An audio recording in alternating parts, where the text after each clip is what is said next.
वाईमध्ये लघु कुंभमेळावा होतोय. माझ्यासोबत सावंत सर आहेत, वाईचे नगराध्यक्ष. किती दिवसापासूनची ही तयारी होती लघु कुंभमेळाव्याची?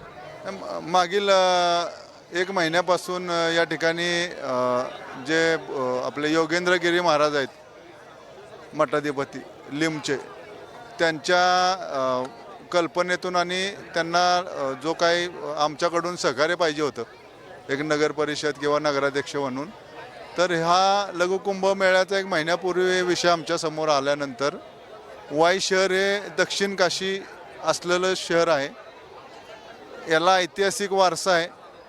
हा वारसा जतन करून त्या ठिकाणी याचं दक्षिण काशी वाई म्हणून महत्त्व अधोरेखित करण्यासाठीचा हा संकल्प आमच्या सर्व सहकारी नगरसेवक वाई नगर परिषद आणि आम्ही स्वतः वाईकरांच्या समोर हा मांडला.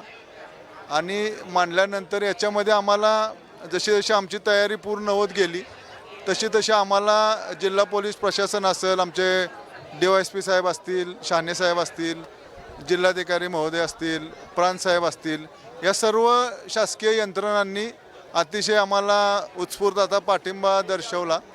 त्याच्यानंतर या ठिकाणी आमचं नगरपालिका प्रशासन आहे. वाई शहरामध्ये आजूबाजूला बऱ्याचशा कंपन्या आहेत. त्याच्यामध्ये प्रामुख्याने गरवारे असेल, मॅप्रो असेल, मालाज असतील, अशा असंख्य कंपन्याच्या पुढं आम्ही आमचा संकल्प सांगितला. त्यांनी उत्स्फूर्तपणे आम्हाला याच्यामध्ये मदत केली. हे जे काही समोर उभं दिसते आपल्याला, हे सर्व लोकवर्गणीतून उभं आहे.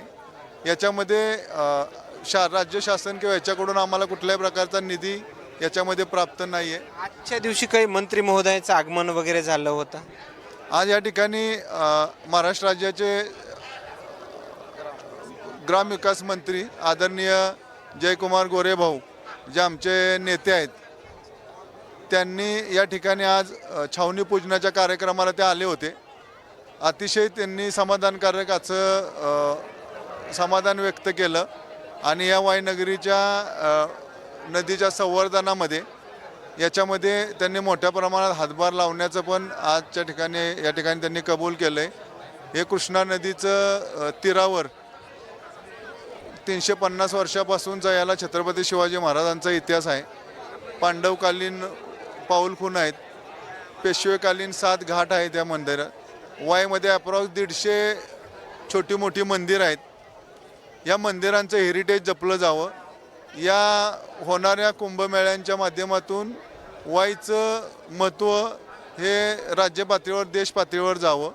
याच्यातून इथल्या अर्थकारणाला गती मिळावी, पर्यटन वाढावं. इथं नवीन नवीन लोक देशभरातून राज्यातून जी लोक येतात त्यांना वाईबद्दलचं दक्षिण काशी म्हणून या ठिकाणी खूप वर्षापासून लोक या पवित्र नदीमध्ये स्नान करण्यासाठी येतात. खरं पाहिलं तर हे जे साधू संत मंडळी जे आहेत, हे नेमकं कुठून कुठून आले? ही साधू संत मंडळी देशभरातून आलेली आहेत. ह्या देशभरातले जे महंत आहेत, ते देशातले ज्या साधू संतांचे प्रमुख महंत ते या ठिकाणी उपस्थिती देणार आहेत. हे 7 आखाडे जे आहेत त्याच्यामध्ये इंदोर असेल, गुजरात असेल, या वेगवेगळ्या उज्जैन असेल, त्या ठिकाणाहून पूर्ण देशभरातून ही साधू संत मंडळी या ठिकाणी आलेली आहेत. त्यांनाही आल्यानंतर आम्ही त्यांच्या जे काय त्यांचे उद्गार ऐकले, त्याच्यामध्ये त्यांनाही या पवित्र भूमीमध्ये अतिशय समाधान आहे. आणि त्यांच्या आशीर्वादानं वाई नगरिकेची भरभराट व्हावी, इथलं डेव्हलपमेंटमध्ये त्यांच्या आशीर्वादाचा पाठिंबा राहावा, हा एक निर्मळ आमचा प्रयत्न आहे. त्यांच्यासाठी राहण्याची वगैरे सोय कशा पद्धतीमध्ये, काय काळजी घेण्यात आली? त्यांच्यासाठी आम्ही इथं छावणी स्वरूपाचा एक मंडप तयार केलेला आहे. त्याच्यामध्ये सर्व व्यवस्था राहायची आहे. जे मोठे म्हणत आहेत म्हणजे ज्याच्यात त्यांना वेगवेगळ्या ठिकाणी हॉटेल्समधून रूम काय आम्ही अलॉट केलेले आहेत. त्यांच्या जेवणासाठीची व्यवस्था वेगळी केलेली आहे या ठिकाणी. याच्यामध्ये पार्किंग व्यवस्था असेल, त्याच्यानंतर आरोग्य सुविधा असतील, त्यांच्या सरकारी दवाखाने जे आहेत. आपला जो जिल्ह्याच्या ठिकाणी एक आरोग्य विभाग आहे, त्या आरोग्य विभागाने इथली सगळी आरोग्य व्यवस्था आपल्याला या ठिकाणी पुरवलेली आहे. त्यामुळे सगळ्या पातळीवरून आमचे सगळे नगरसेविका आमच्या मागील 15 दिवसापासून आम्ही या ठिकाणी दिवसरात्र या तयारीमध्ये आहे. साधू संतांच्या जेवणाची वगैरे रेग्युलर आहार घेतात की काही वेगळं काय असतं? हे रेग्युलर आहार आहे. मग त्याच्यामध्ये बऱ्यापैकी शाकाहारी जेवण आहे. शिरा असेल, राईस असेल, असं साधं जेवण आहे. त्याच्यामध्ये असा वेगळा आहार काही नाही आहे. खरं तर प्रयागराज असतील बरेच कुंभमेळावे झाले, हा लघु कुंभमेळावा होतोय. मात्र महाराष्ट्रवासियांना काय आव्हान असणार आहे या लघु कुंभमेळाव्या संदर्भात? महाराष्ट्रवासियांना असंच आव्हान असणार आहे की आपण बघा आता आमचं वाई तालुका आहे, हा मतदारसंघ आहे, हा जिल्हा आहे.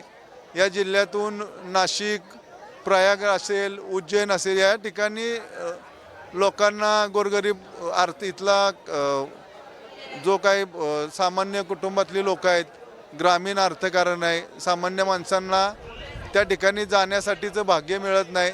गर्दी प्रचंड प्रमाणात असते. कोणाकोणाला खर्च परवडत नाही. अशा लोकांनाचा हे साधू संतांचं दर्शन व्हावं, हा आमचा प्रयत्न आहे. त्यानिमित्तानं या दर्शनाचा त्यांना लाभ घेता येईल. धन्यवाद. खरं तर नगराध्यक्ष अनिल सावंत यांच्या आलेल्या प्रतिक्रिया या ठिकाणी पाहिला तर याच गाठावर तुकारामजी मुंडे यांचं देखील व्याख्यान जे आहे ते पार पडत आहे.